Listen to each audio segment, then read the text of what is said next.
menjelaskan secara keseluruhan terkait perlengketan tuba dan rahim ini. Baik, tanpa berlama-lama, Dokter Romzi, apakah sudah siap, Dok?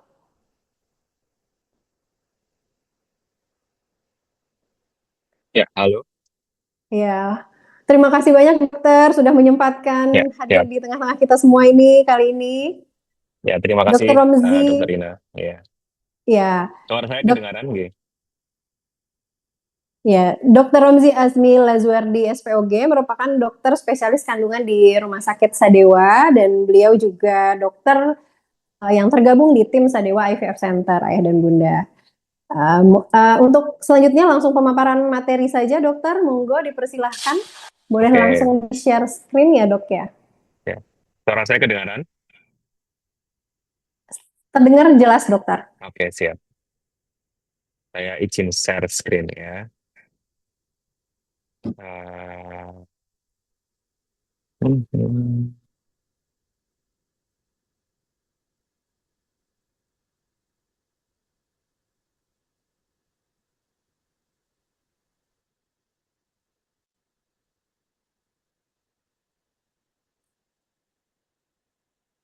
Kelihatan? Ya, Ya, kelihatan? sudah Ya, oke. tampil dokter, sudah tampil di Oke, layar. siap. Oke, oke. Baik. Eh, Pertama-tama saya ucapkan terima kasih pada Dokter Inang, nggih, pada RSA Dewa. Assalamualaikum warahmatullahi wabarakatuh. Terima kasih atas kesempatannya. Saya Dr. Romzi Asmi Lazuardi, spesialis obstetri dan ginekologi yang tergabung dalam tim IVF atau tim bayi tabung atau tim fertilitas di RSKI Asadewa ya. Mungkin nggak berlama-lama, kita akan langsung memberikan pemaparan terhadap apa sih yang biasanya menghambat program hamil itu. Yang di sini kita akan fokus kepada terkait perlengketan pada rahim dan tuba. Di sini topik-topik yang akan kita bahas mengenai apa ya, pengenalan anatomi rahim dan tuba, terus kemudian ada faktor penghambat promil di rahim dan tuba, pemeriksaan penunjang saat promil, dan kita nanti akan lebih mendalam ke arah HSG atau hysterosalpingografi dan histeroskopi dan laparoskopi pada saat promil itu perannya apa sih sebenarnya? Ya. Oke, kita langsung ke yang pertama dari anatomi rahim dan tuba. Mungkin ibu-ibu atau mungkin ada bapak juga di sini yang sudah pernah apabila periksa ke poli kandungan akan melihat eh, manekin atau eh, apa namanya model model tuba atau model rahim seperti ini di poli kandungan. Ini adalah salah satu model yang mudah untuk menjelaskan mungkin kepada pasien di poli ya. Itu di sini ada yang dua pokok pembahasan yang akan kita bahas ada pada rahim dan pada tuba. Itu adalah dua hal yang paling penting yang dimana harus kita periksa pada saat program hamil ya. Ini yang pertama ya, bagian tengah itu ada rahim ya, dan yang kedua kanan kirinya itu ada ovarium dan tuba. Mungkin kita akan lebih jelas lagi kita lihat di gambar berikutnya. Ini dia. Ini anatomi rahim dan tuba yang mungkin selama ini ibu-ibu pada belum tahu bentuknya seperti apa. Pada saat di USG mungkin pernah USG transvaginal bentuknya hanya hitam dan putih saja. Tapi ini gambar aslinya. Jadi dia ada tuba, ada rahim di tengah. Kemudian di tengah ada dinding endometrium. Dinding endometrium itu apa? Dia adalah dinding di mana eh, tempat menebal dan menipisnya pada saat menstruasi sehingga dia akan meluruh. Pada saat menstruasi dia akan menebal, sebelum menstruasi, maksud saya sebelum menstruasi dia akan menebal, saat menstruasi dia akan meluruh, kemudian dia akan apa? Akan jadi menstruasi saat meluruh. Makanya dia akan berdarah. Kemudian di dinding endometrium itulah yang ada bulat-bulat di tengah itu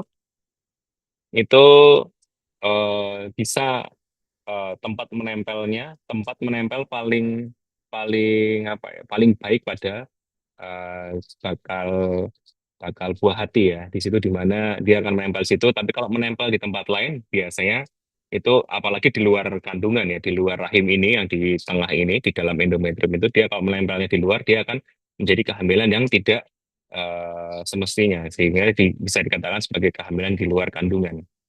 Kemudian pada kanan kirinya ada saluran seperti selang, itu adalah tuba atau kita bilang tuba falopi. Itu tempat di mana jalannya sperma yang akan bertemu sel telur. Dan di kanan kirinya yang bulat berwarna putih itu ada ovarium, tempat menghasilkan sel telur. Sel sperma dan sel telur itu akan bertemu sebenarnya di saluran tuba itu sendiri. Kemudian setelah bertemu, mereka akan bersatu gitu ya menjadi embrio, berkembang, terus dia akan menempel di dalam endometrium. Kemudian di bagian lain ada serviks atau mulut rahim dan vagina, di mana tempat keluarnya menstruasi dari vagina juga, tempat berhubungan juga dari vagina, tempat ada keputihan itu dari situ semua. Oke. Ini anatomi dasar aja, agar Bapak Ibu semua bisa paham rahim, tuba, ovarium, mulut rahim dan vagina itu di mana sih letaknya dan seperti apa bentuknya. Oke, kita akan langsung lanjut saja ke faktor penyulit saat program hamil dari rahim dan tuba. Jadi dua dua organ ini yang paling, sebenarnya tidak hanya ini ya, tapi penyulit yang paling sering muncul itu pada rahim dan tuba. Sebenarnya masih ada di ovarium, masih ada di bagian-bagian lain seperti hormonal gitu juga ada. Tapi pada pemeriksaan yang bisa kita lihat biasanya pada rahim dan tuba ini sendiri. Ini pada rahim ya. Ini faktor pada rahim yang pertama, di mana ada 5 di sini yang sering muncul, yang sering menghambat eh, program hamil atau kehamilan itu sendiri. Pertama ada mioma uteri atau miom yang kita sering bilang, di mana dia ada tumor jinak. Seperti pada gambar itu dia ada kayak gambar kuning-kuning atau putih, seperti ya kita mungkin bilangnya bisa bisa bilang seperti bakso atau jaringan padat yang muncul pada rahim ya. Dia adalah tumor jinak yang akan menempel di dinding rahim. Dia akan bisa menempel di mana saja, bisa di dalam, agak keluar, agak ke dalam, yang kadang-kadang apabila sudah lumayan besar akan mengganggu proses penempelan sel telur itu tadi, atau bahkan masuknya sperma ke dalam rahim. Kemudian adanya polip, polip endometrium itu ada di dalam rahim, di mana yang nomor 2 itu di dalam rahim, dia ada kayak benjolan atau ada tumor jinak kecil yang beda jenisnya sama miom. Kalau miom mungkin akan konsistensinya akan lebih keras. Kalau polip itu seperti daging daging tumbuh yang lunak gitu di dalam dinding rahim. Sehingga kadang-kadang jika dia memenuhi dinding rahim, dia akan menghambat sperma untuk masuk sehingga susah untuk melakukan susah untuk hamil, dan kadang-kadang jika sperma bisa masuk lewat dan sudah bersatu dengan sel telur, dia juga bisa membuat susah untuk penempelan. Kemudian yang ketiga ada adenomiosis ya. Adenomiosis itu apa sih? Dia adalah jaringan endometrium yang tumbuh ke dalam otot. Jadi ada dinding-dinding endometrium yang masuk ke dalam ototnya, otot dari rahim itu sendiri, sehingga mengubah struktur dari otot rahim itu sendiri, sehingga itu juga mengganggu. Jadi otot rahim itu yang awalnya lentur bisa menjadi lebih kaku, sehingga muncul rasa nyeri. Terus kemudian pada saat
halo.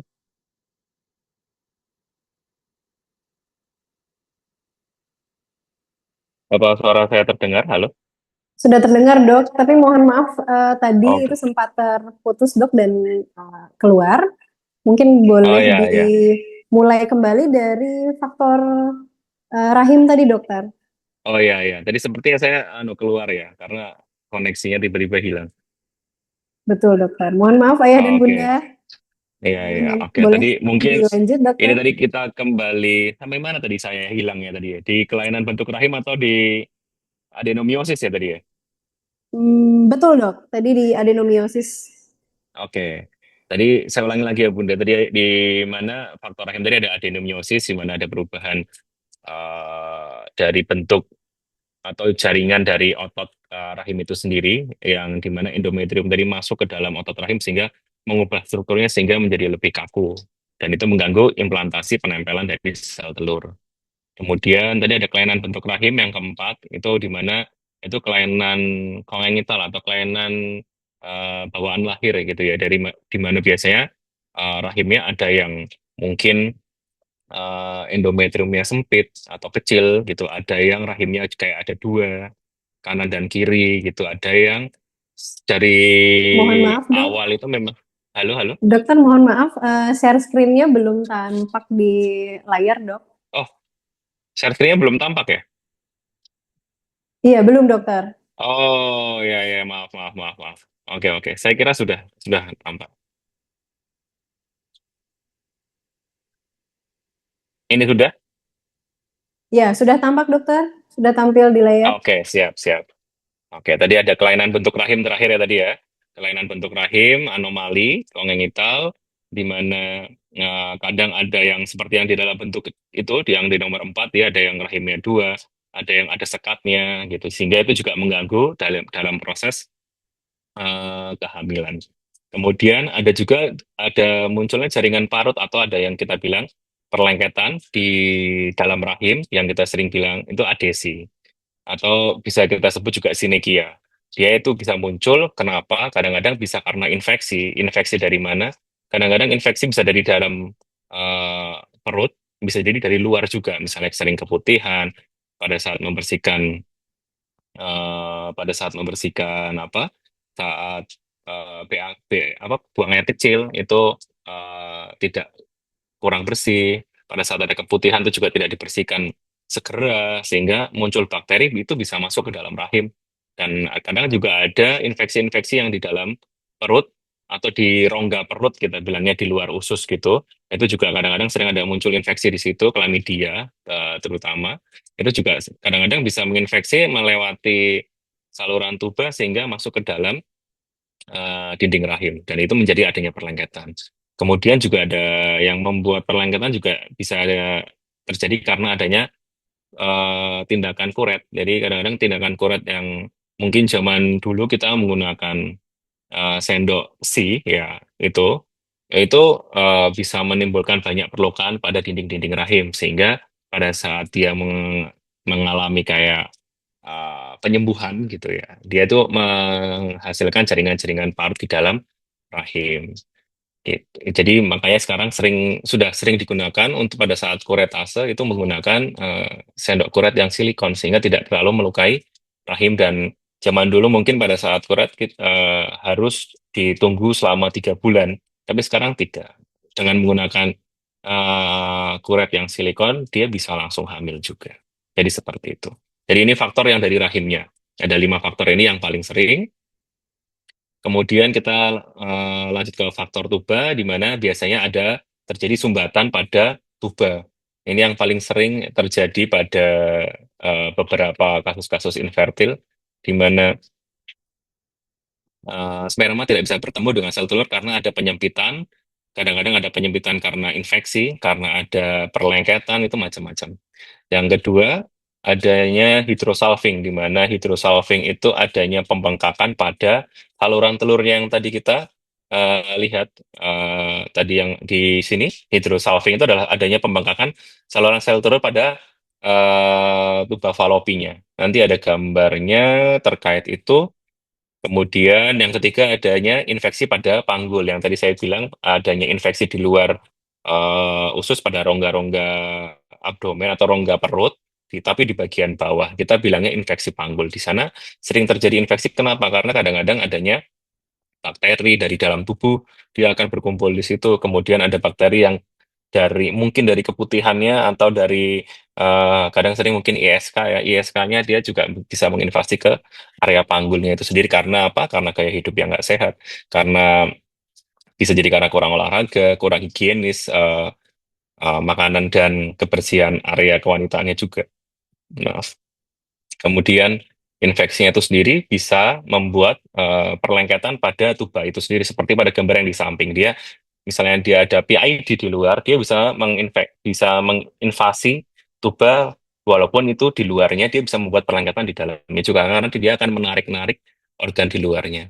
Yang keempat dia ada endometriosis. Endometriosis ini adalah jaringan yang mirip sekali sama dinding rahim di endometrium, tapi dia tumbuhnya di luar rahim.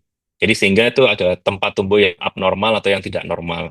Sehingga kadang-kadang dia bisa menutup atau merusak di sini, menutup atau merusak tubanya itu sendiri. Jadi sekali lagi endometriosis dia sifatnya juga lengket sehingga dia membuat perlengketan lagi di luar yang mengganggu tuba dan kadang-kadang ovariumnya juga bisa lengket-lengket. Kemudian kalau di endometriosis itu sendiri, kadang-kadang dia apabila muncul di ovarium, itu sering kita, kalau eh, ibu-ibu udah pernah dengar itu adalah kista coklat. Nah itu endometrioma, itu endometriosis yang ada di ovarium. Nah itu makanya terjadi adanya kista coklat dan itu sifatnya lengket-lengket. Dan itu apabila ada endometriosis itu juga bisa mempengaruhi kualitas sel telur sama kualitas tubanya juga, sehingga mengurangi persentase untuk bisa hamil juga. Kemudian adanya perlengketan-perlengketan ini juga bisa disebabkan karena tadi infeksi PID atau endometriosis dia adanya adesi. Itu bisa disebabkan selain dari endometriosis dan PID-nya tadi atau infeksi panggul, itu bisa disebabkan oleh karena adanya operasi yang berulang. Apabila mungkin ada operasi sesar, terus kemudian operasi sesar yang sudah berkali-kali, atau ada operasi usus buntu, di mana usus buntu kadang-kadang biasanya operasi yang kotor sehingga ada infeksi di situ dan mengakibatkan adanya perlengketan, atau operasi-operasi yang lain itu juga bisa membuat jaringan-jaringan di sekitarnya atau di panggul itu akan apalagi di area rahim dan tuba itu bisa menjadi mengalami perlengketan. Ini contoh gambarnya yang agar mudah untuk diilustrasikan ya. Ini rahim tadi, ada endometriosis di mana dia ada kadang-kadang dia bisa menginvasi keluarnya, dia bentuknya kayak bintik-bintik titik-titik seperti pada gambar rahim yang sebelumnya. Dia coba saya tampilkan gambar yang sebelumnya. Nah, ini dia. Dia itu ada kayak gambar titik-titik seperti itu. Nah, itu kadang-kadang itu endometriosis yang muncul pada luar rahim. Nah, di mana dia akan membuat area sekitarnya itu akan inflamasi atau meradang dan lengket gitu. Jadi kenapa pada saat adanya adenomiosis atau endometriosis yang paling sering terjadi adalah nyeri. Nyerinya bisa muncul pada 3 waktu pada saat pipis. Itu kadang-kadang bisa ISK atau kadang-kadang bisa juga adenomiosis atau endometriosis. Tapi endometriosis yang sudah meluas biasanya ya. Ya, bisa nyeri saat PAK atau buang air kecil, nyeri saat BAB, buang air besar, atau nyeri saat berhubungan biasanya. Kemudian yang gambar yang di tengah tadi yang PID, di mana kadang-kadang dia ada inflamasi di luar rahimnya itu, yang ada infeksi dan membuat inflamasi sehingga bisa membuat perlengketan di eh, area rahimnya. Dan kadang-kadang dari PID itu sendiri bisa mengakibatkan hydrosalping atau saluran tubanya yang menjadi bengkak. Nah itu yang di sebelah gambar di sebelah kanan itu adalah hydrosalping di mana yang normal itu bagian atas itu lurus, dia mulus bentuknya. Eh, Tidak ada berkelok-kelok atau membengkak. Nah, tapi kalau pada saat itu solving, dia akan membengkak dia. Dia akan membengkak sehingga dia kadang eh, jika hydrosolvingnya ku tidak terlalu berat, dia masih saluran telurnya masih saluran tubanya dia masih lancar. Tapi pada saat saluran tubanya itu apa hidrosolvingnya itu dia sudah lumayan berat, dia biasanya akan membuat buntu di pangkal tubanya di dekat rahimnya sehingga kadang-kadang kita sudah tidak bisa melakukan perbaikan lah ya pada operasi itu itu tidak bisa melakukan perbaikan pada saluran tubanya karena dia tuh eh, buntunya di pangkal rahim. Dan hidrosalving ini sifatnya adalah dia bisa meracuni dari rahimnya itu sendiri karena dia mengeluarkan cairan sehingga dia kadang-kadang dia menginfeksi area endometriumnya sehingga mengakibatkan kadang-kadang kalau misalnya pun terjadi kehamilan ya, dan dia sudah sperma sama sel telurnya sudah bersatu menjadi embrio dan dia mau nempel di dinding rahimnya karena ada cairan yang dihasilkan oleh hidrosalving itu sendiri sehingga menjadi susah menempelnya. Itu juga salah satu penyulit pada promil dengan hydrosolving. Kemudian selanjutnya tadi adalah beberapa penyulit yang sering muncul ya, yang mungkin familiar pernah dengar. Mungkin masih banyak yang lain, tapi itu yang paling sering mengganggu pada saat promil di area rahim dan area tuba. Kemudian selanjutnya ini ada beberapa pemeriksaan penunjang yang bisa dilakukan atau dikerjakan pada saat program hamil. Uh, kita fokus pada pemeriksaan pada wanita ya. Sebenarnya bisa kita lakukan pada wanita dan pada pria. Di mana pada wanita itu bisa kita lakukan apa yang paling mudah adalah pemeriksaan USG transvaginal. Di mana USG transvaginal kita bisa melihat rahim lebih jelas, dinding rahim lebih jelas, dan ovarium lebih jelas. Kadang-kadang kita bisa melihat saluran telurnya apabila ada hydrosolving ya. Kita bisa melihat kadang-kadang bisa tampak jelas di pemeriksaan transvaginal. Kemudian ada pemeriksaan selanjutnya ada pemeriksaan hormon di mana yang paling sering dan yang paling umum diperiksa apalagi pada ibu-ibu atau wanita yang berusia di atas 30 tahun ke atas dan belum punya anak biasanya akan sering dilakukan pemeriksaan AMH atau anti Mullerian hormon atau hormon yang menampilkan cadangan sel telurnya. Itu juga penting pada saat pemeriksaan untuk menunjang program hamil. Dan hormon-hormon lainnya juga masih ada, di mana seperti ada FSH, LH, terus kemudian progesteron, ada fungsi tiroid dan segala macam itu juga bisa menunjang pemeriksaan program hamil apabila ada penyulit atau gangguan-gangguan pada hormon lainnya yang mengakibatkan kadang-kadang menstruasinya tidak teratur atau tidak menstruasi sama sekali. Seperti itu. Kemudian ada pemeriksaan HSG. Nah, tadi sesuai topik yang di depan, agenda di depan, kita akan membahas lebih mendalam terkait pemeriksaan HSG, histeroskopi, dan laparoskopi.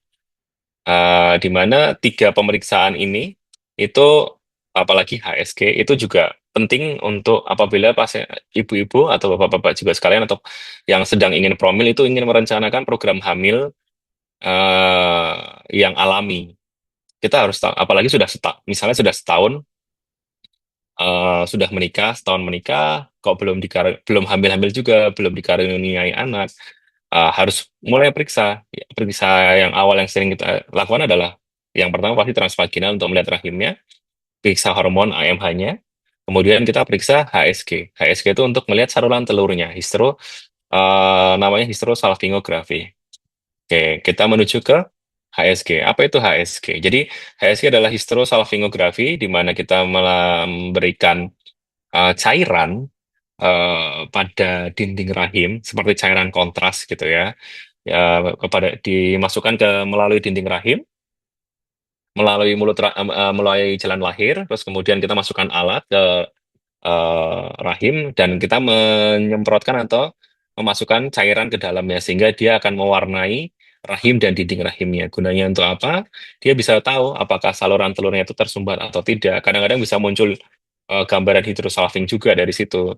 Dan kita jadi tahu bentuk rongga rahimnya seperti apa. Jadi ini contoh gambar pemeriksaan eh hysterosalpingografi. Jadi dia menggabungkan dua pemeriksaan di mana dia menggabungkan pemeriksaan radiologi dan pemeriksaan yang menggunakan cairan kontras. Jadi tampilannya akan seperti pada gambar yang di bawah. Dia ada mungkin agak sulit dipahami, tapi gambaran putih di tengah itu adalah gambaran kontrasnya. Jadi kadang-kadang di kanan kirinya itu ada gambar putih-putih, berarti ada tandanya bahwa kontrasnya masuk ke kanan dan ke kiri. Seperti itu. Ini contoh yang pada normal ASG. Kemudian yang selanjutnya peran dari histeroskopi. Dari histeroskopi itu sendiri adalah pemeriksaan minimal invasif lah ya yang kita bilang. Jadi tidak kita melakukan tindakan operatif menggunakan atau kadang-kadang diagnostik dan operatif sama itu tanpa ada luka sayatan sedikit pun. Mungkin zaman dulu apabila ada polip gitu kita nggak cuma hanya bisa tahu lewat USG saja dan kemudian kita lakukan kuret gitu. Dan itu bisa menimbulkan resiko perlengketan juga tinggi. Sehingga eh, di mana pada histeroskopi ini kita bisa melihat langsung eh, dinding rahimnya, ya, di mana kita memasukkan alat kamera kecil sekali, kita lihat dinding rahimnya, di mana kadang-kadang apabila ada polip, yang tadi kita sempat bahas di awal, polip itu akan kelihatan seperti yang di sini. Nah, itu tadi ada rongga rahimnya, kalau yang normal itu di bawah, dan kanan kirinya itu ada titik kecil itu adalah saluran telurnya dari kita lihat dari dalam gitu.